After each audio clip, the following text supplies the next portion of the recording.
반갑습니다, 여러분. 오늘도 우리에게 큰 은혜를 베풀어 주시는 하나님을 이 시간 의지하며 나아갈 수 있기를 원합니다. 오늘 말씀의 제목은 실패 속에 주어지는 믿음입니다. 우리가 이 말씀을 통해서 오늘도 우리에게 주시는 하나님의 그 놀라우신 사랑을 말씀 가운데 발견하는 귀한 시간들이 되기를 원합니다. 성경에는 여러 믿음의 사람들이 등장합니다. 우리는 그들의 삶을 보면서 때때로 도전을 받기도 하고 은혜를 발견하기도 하며 과연 무엇이 하나님께서 진정으로 기뻐하시는 삶일까 깊이 고민해 보기도 합니다. 여러분, 아브라함, 모세, 다윗, 다니엘, 베드로, 바울, 그 이름만 들어도 우리의 가슴 한켠을 찡하게 만드는, 뜨겁게 만드는 정말 대단한 사람들이지 않습니까? 그러나 여기에 한 가지의 문제가 있습니다. 우리는 성경 속에 등장하고 있는 이 인물들을 너무나 대단하다라고 생각한 나머지 그들을 과대평가하는 경향이 있다는 것입니다. 그들을 우리와는 전혀 다른 세계의 사람으로 여기며 어떤 위인 중 한 명쯤으로 여깁니다. 그래서 우리와 그들은 애초부터 다른 특별한 부류의 사람이기 때문에 나와는 전혀 상관없는 사람으로 여기기도 하죠. 하지만 여러분, 사실 성경 속 인물들도 우리와 별반 다르지 않은 연약한 사람들입니다. 그들도 우리와 동일한 성정을 가지고 있었으며 그들의 삶을 조금만 자세히 들여다보면 상황과 환경에 따라 그 믿음이 수시로 흔들리는 것을 보기도 합니다. 오늘 우리가 말씀 가운데 함께 나눌 이 아브라함도 마찬가지입니다. 그는 믿음의 조상이라는 아주 위대한 별명을 가지고 있었지만 실제 그의 삶 속에서는 그에게 붙은 별명과는 조금은 걸맞지 않은 모습을 가지고 있었음을 보게 됩니다. 오늘 우리가 함께 아브라함의 삶을 살펴보면서 믿음의 사람들의 삶에 관해 말씀을 나누어 보기를 원합니다. 오늘도 우리에게 그리스도 예수로부터 말미암는 은혜와 평강이 이 말씀을 통하여 주어지기를 원합니다. 오늘 본문에서 성경은 아브라함이 여호와를 믿으니 이것을 그의 의로 여기셨다라고 말씀하고 있습니다.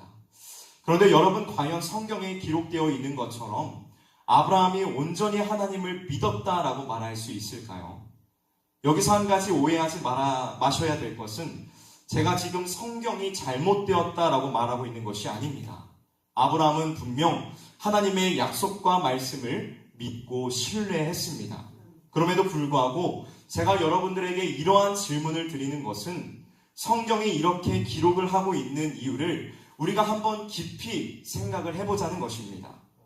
여러분, 과연 성경에 기록된 것처럼 아브라함이 온전히 하나님을 믿었다라고 말할 수 있을까요?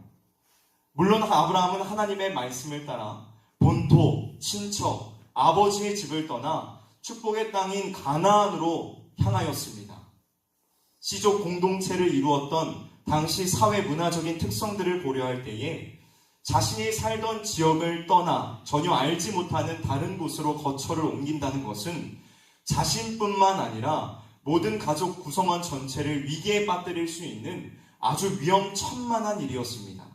그럼에도 불구하고 아브라함은 오직 하나님의 말씀만을 의지하여 갈 바를 알지 못하고 떠났습니다. 여러분, 이 일이 과연 아무나 할 수 있는 일입니까? 아무나 할 수 없는 일이죠. 분명 믿음이 없이는 실행할 수 없는 일입니다.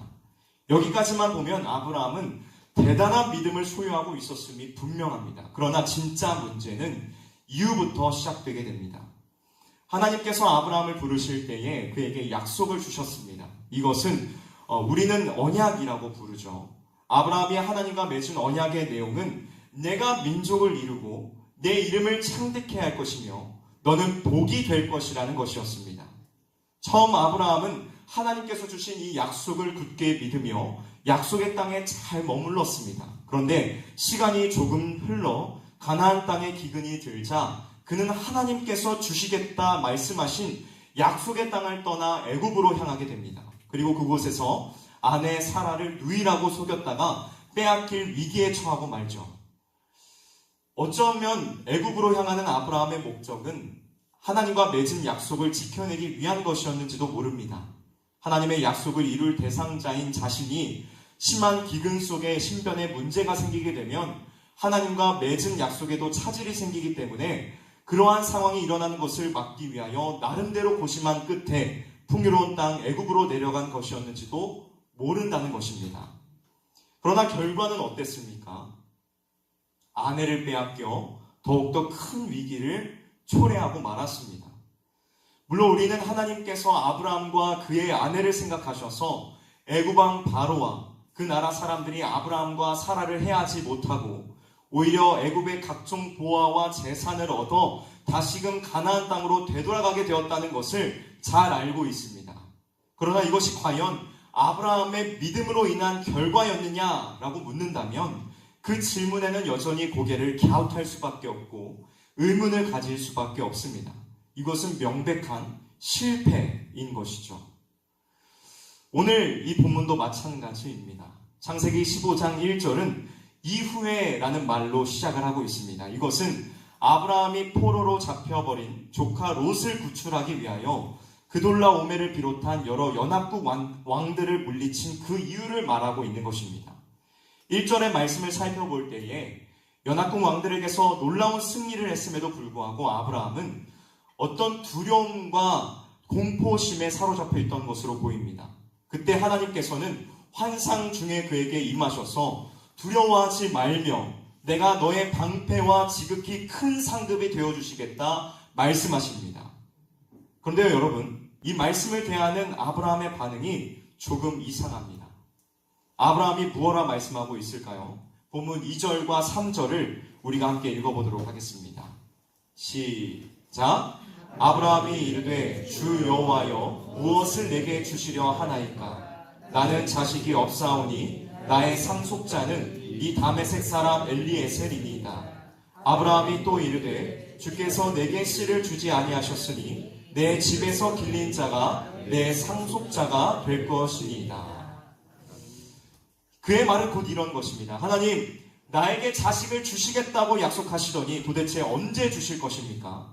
하나님께서 자식을 주시지 않으니 결국 내 상속자는 이 다메섹 사람 엘리에셀이 될 것입니다. 라고 말한 것입니다. 여러분, 사실 이 대답은 우리가 믿음의 사람 아브라함에게 기대하고 있는 대답은 아닙니다. 우리가 그에게 기대하는 대답은 네, 하나님 감사합니다. 하나님의 약속을 잘 기다릴 수 있도록 끝까지 믿음을 지켜주소서와 같은 답변일 것입니다. 그의 투정과 불만에는 의심과 불안이 묻어 있었습니다. 하지만 하나님께서는 이를 꾸짖으시 않으시고 오히려 부드럽게 이끌어 가십니다. 그리고 그를 데리고 밖으로 나가 하늘을 보이시며 그와 맺은 약속을 다시 한번 확인시켜 주십니다. 이 일이 있고 난 후 아브라함이 하나님과 맺은 약속을 온전하게 믿고 기다렸다면 참으로 좋았을 것입니다. 그러나 안타깝게도 아브라함은 한 장도 채 지나지 않은 창세기 16장에서 애굽 사람 여종 하갈을 통하여 아들 이스마엘을 낳고 말았습니다. 이것도 역시 하나님과 맺었던 약속을, 그 언약을 자신의 힘과 열심으로 이루어보고자 한 결과였습니다. 그러나 이것도 명백한 실패였습니다. 그렇다면 창세기 15장 6절에 아브라함이 여호와를 믿으니 이것을 그의 의로 여기셨다는 것은 도대체 무엇을 의미하는 것일까요? 이것은 그가 완벽한 믿음의 삶을 살았다는 것을 말해주는 것이 아닙니다. 또한 아브라함이 인격적으로 바르고 의로운 사람이라고 말해주는 것도 아닙니다.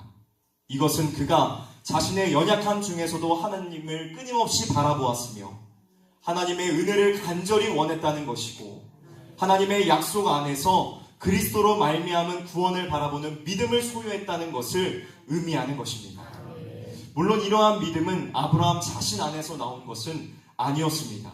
하나님께서 그에게 믿음을 선물로 주셨고 여러 가지 실패한 상황 속에서도 그를 포기하지 않으시며 끝까지 인도해 주셨습니다.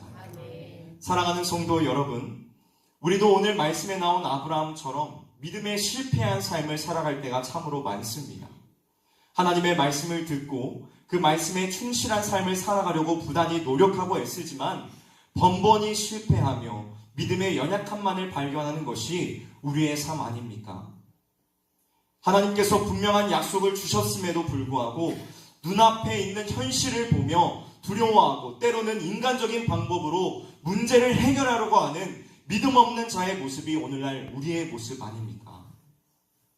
오늘 말씀 속에서 발견하게 되는 진정한 은혜는 믿음의 조상이라고 불리운 이 아브라함조차도 많은 실패를 경험했다는 것입니다. 그리고 그 실패 속에서도 하나님은 신실하게 그를 인도하시고 그의 믿음 없음을 책망하거나 정죄하지 않으시며 끊임없는 기회를 베푸셔서 결국 창세기 22장에 이르러 그를 전례 없는 믿음의 사람으로 만드셨고 또한 믿음의 조상으로 만드셨다는 것입니다. 로마서 4장 17절과 18절은 이렇게 증언합니다. 우리 함께 찾아보도록 하겠습니다. 로마서 4장 17절과 18절입니다. 아브라함의 믿음에 관하여 사도 바울은 이렇게 증언하고 있습니다. 로마서 4장 17절과 18절 말씀입니다. 함께 읽도록 하겠습니다. 시작. 기록된 바 내가 너를 많은 민족의 조상으로 세웠다 하심과 같으니 그가 믿은 바 하나님은 죽은 자를 살리시며 없는 것을 있는 것으로 부르시는 이시니라. 아브라함이 바랄 수 없는 중에 바라고 믿었으니 이는 내 후손이 이같으리라 하신 말씀대로 많은 민족의 조상이 되게 하려 하심이라. 아멘. 주 안에서 사랑하는 성실의 성도 여러분, 오늘 믿음의 삶을 살지 못했다고 해서 너무 실망하지 마십시오. 나는 왜 이렇게밖에 살아갈 수 없나 자책하지도 마십시오. 하나님께서 우리에게 원하시는 것은 우리가 완벽한 믿음을 소유하기 위하여 노력과 열심을 내는 것이 아닙니다. 하나님께서 우리에게 진정으로 원하시는 것은 연약한 믿음일지라도 하나님께 맡기고 의지하는 것이며 그리스도의 십자가를 바라보며 그분의 은혜와 자비를 구하고 그분 앞에 겸손하게 나아오는 것이라는 것입니다. 오늘 우리가 이 은혜를 누릴 수 있기를 원합니다. 우리의 끊임없는 실패 속에도 우리를 포기하지 않으시고 선한 길로 인도하시는 이 하나님을 바라보며 의지하는 저와 여러분이 되시기를 주님의 이름으로 간절히 소망합니다. 여러분, 믿음 지키며 살아가는 것 너무나도 어려우시죠? 저는 가끔씩 이러한 생각을 해봅니다. 제가 만약 목회자가 되지 않았다면 과연 믿음을 잘 지키며 살아가고 있을까? 사실 이 질문에 자신 있게 네 라고 말할 자신이 없습니다. 그래서 믿음을 지키며 살아가지 못할 걸 아셔서 목회자가 되게 하신 것은 아닐까라는 생각을 해보기도 합니다. 사랑하는 성도 여러분, 실패해도 괜찮습니다. 다시 그리스도의 십자가를 바라보며 힘을 얻고 일어나 믿음의 한 걸음을 다시 내딛는 저와 여러분이 되시기를 주님의 이름으로 간절히 소원합니다. 여러분, 처음부터 잘 걷는 아이는 없습니다. 아이가 수없이 많이 넘어지고 뒤집어지는 일들을 통하여 결국 걷는 법을 배우는 것처럼 우리의 실패와 연약함을 딛고 일어나 한 걸음 한 걸음 믿음의 걸음을 걸어가는 저와 여러분들이 되시기를 주님의 이름으로 간절히 소망합니다. 말씀을 마무리하도록 하겠습니다. 오늘도 우리를 만들어 가시는 그 하나님을 신뢰하며 나아가기를 원합니다. 오늘 우리가 함께 이 기도의 제목을 가지고 같이 기도했으면 좋겠습니다. 하나님, 우리의 연약한 믿음을 맡깁니다. 오늘도 하나님과 함께하는 삶이 되게 하옵소서. 예수 그리스도의 십자가의 은혜를 붙들며 살아가게 하시고 믿음의 새로운 한 걸음 한 걸음을 걸어가는 삶이 되게 하옵소서 라고 함께 기도하기를 원합니다. 오늘도 말씀 안에서 풍성한 은혜와 풍요로운 기쁨을 누리며 믿음의 걸음을 걸어가는 저와 여러분들이 되시기를 주님의 이름으로 간절히 소원합니다. 기도하도록 하겠습니다.